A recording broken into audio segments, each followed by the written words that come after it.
देखो, unbalanced wheat stone bridge जिसमें एक सिमेट्री हो, उसका इक्विवेलेंट भी हम लोग किरचॉफ रूल से निकाल सकते हैं।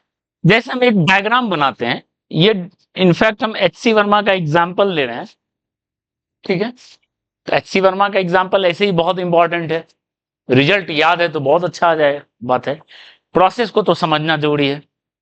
क्या है एच सी वर्मा में, ये क्वेश्चन है, C1 एक कैपेसिटर है, C2 एक कैपेसिटर है, इधर है C2 और इधर है C1, बीच में एक लगा दिए C3। देखिए तो ये अनबैलेंस्ड व्हीट स्टोन है क्या? C1 by C2, C2 by C1 unbalanced है। अनबैलेंस होने की वजह से इसको नहीं हटा सकते हैं, इसको रखना ही पड़ेगा, उससे चार्ज जाएगा ही जाएगा, उसमें चार्ज जाएगा ही जाएगा। और इसमें आपको पर एक सिमेट्री है, यहां C1 है तो यहां C1, यहां C2 है तो यहां C2, ठीक है।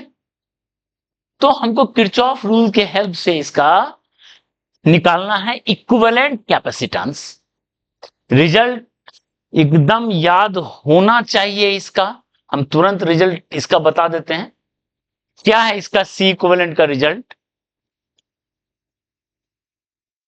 ठीक है, 2C1C2 plus C2C3 plus C3C1 by C1 plus C2 plus 2C3, शायद यही आता है, हम लोग करके देख लेते हैं, ठीक है।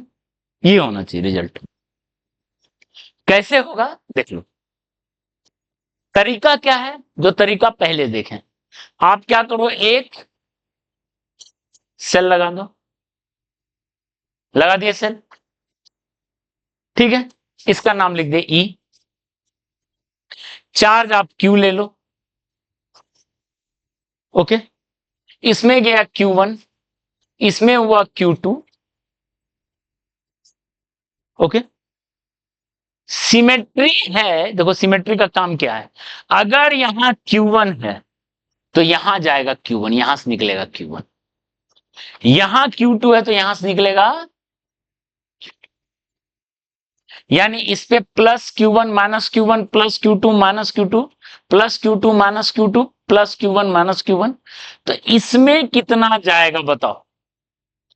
Q1 ऐसे गया, Q2 उधर चला गया, तो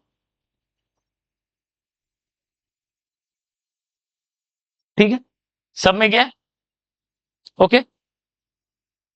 अब आपको क्या करना है, इक्वेशन लिखना है। पर्पस क्या है, सी इक्वलेंट का वैल्यू किसके इक्वल होता है, क्यू निकालना है, उसमें ई को डिवाइड कर, पहले क्यू निकालना और उसमें ई को डिवाइड कर। क्यू कैसे निकलेगा, क्यू कैसे निकलेगा, Q can be calculated using Kirchhoff rule,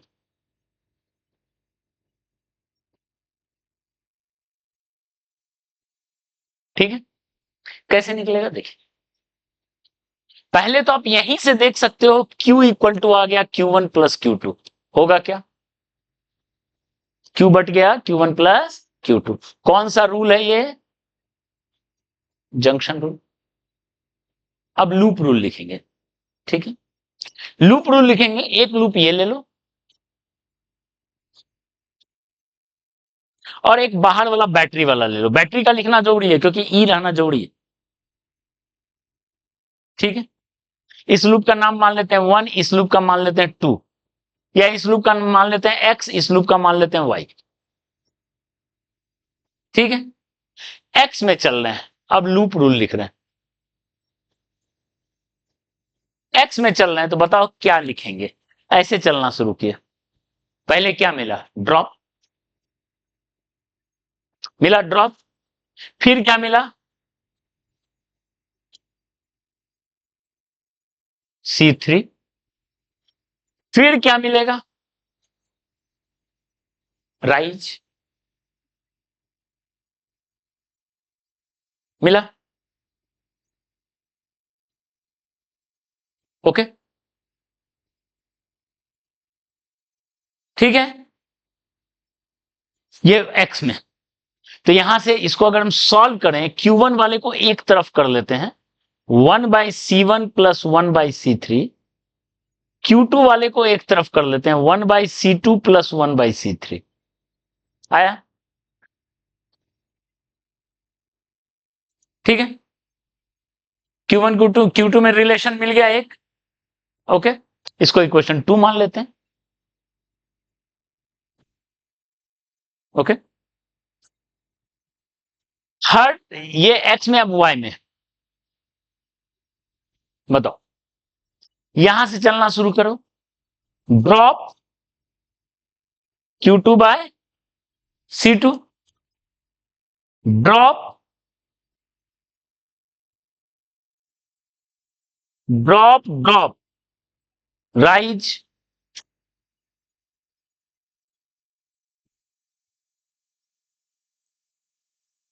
ठीक है,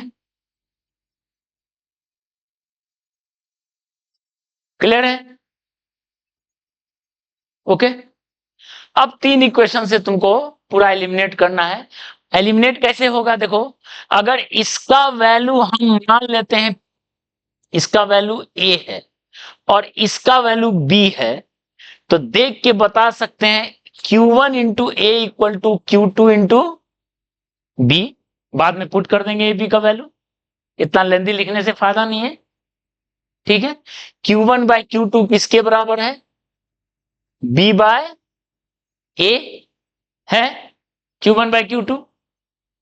और Q1 प्लस Q2 का सम किसके बराबर है? Q2 का वैल्यू क्या लिख सकते हैं? Q1 A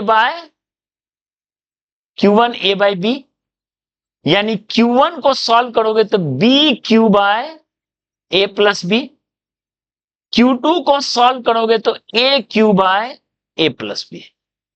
हमको Q1 और Q2 का वैल्यू Q के टर्म में मिल गया, Q1 और Q2 का वैल्यू Q के टर्म में मिल गया, बस Q है, कैपिटल Q। ओके, अब इस दोनों का वैल्यू उठा के इसमें कर देंगे। ओके, और सॉल्व कर लेंगे। ठीक है, आप Q का वैल्यू निकाल लो, क्या आएगा? E डिवाइड करोगे तो रिजल्ट क्या मिल जाएगा? क्लियर है?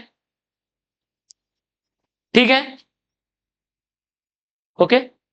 तो ये है तरीका डिराइव करने का, इसको आप कंप्लीट कर लीजिएगा, बाकी मैथ्स है, सिंपल मैथ्स है और कुछ नहीं है। रिजल्ट वो है, समझ में आया कैसे करना है? तो बताओ, अगर ऐसा लिया जाए, ये आता है क्वेश्चन, वो तो नहीं है अभी तक आया है, लेकिन ये जरूर आता है। देखो, इस टाइप का, ये C है, ये NC है, ये NC है, ये C है और ये भी C है। ठीक है, and C NC NCC balance है या अनबैलेंस्ड? अनबैलेंस्ड। ठीक है, केस वही है जहां C1 का वैल्यू है C, C2 का वैल्यू है NC और C3 का वैल्यू है C। ठीक है, तो C इक्विवेलेंट का वैल्यू,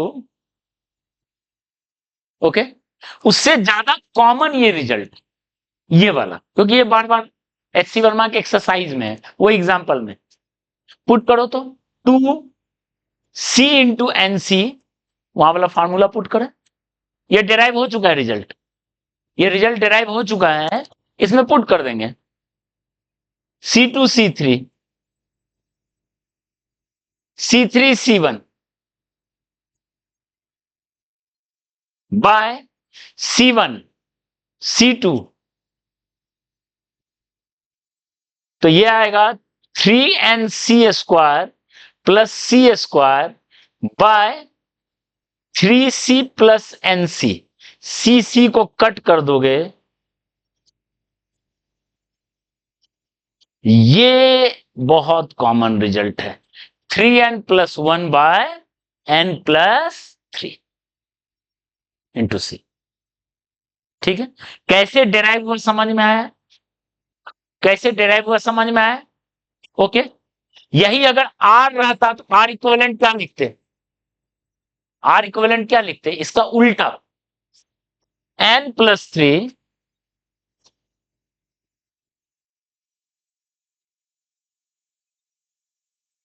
ओके। तो ये जो केस बताया किरचॉफ रूल से अनबैलेंस को सॉल्व करना, और उधर बताए थे क्यूब वाला, ये बहुत इंपॉर्टेंट है। इस पे बेस्ड अभी हम 2-3 क्वेश्चन दे रहे हैं करने को, ठीक है।